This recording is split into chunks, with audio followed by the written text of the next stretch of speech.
ஒரு கப்பு ஒரு பாத்திரத்தில் போட்டுக்கோங்க. 1 கப்பு தண்ணி, வெல்லம் கரையணும், அவ்வளோதான். பச்சரிசி தாங்க. இதே கப்பில் 1 கப்பு நான் எடுத்து அரிசி ஊற வச்சுது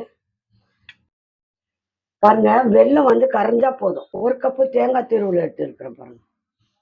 1 கப்பு தேங்காய் திருவல் அதையும் இதில் போட்டுக்கலாம். இது நம்ம இதில் ஊற்றிக்கலாம்.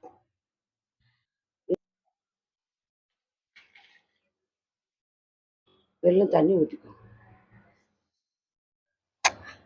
பாருங்க. கைவிடாம கலக்கிட்டே இருங்க.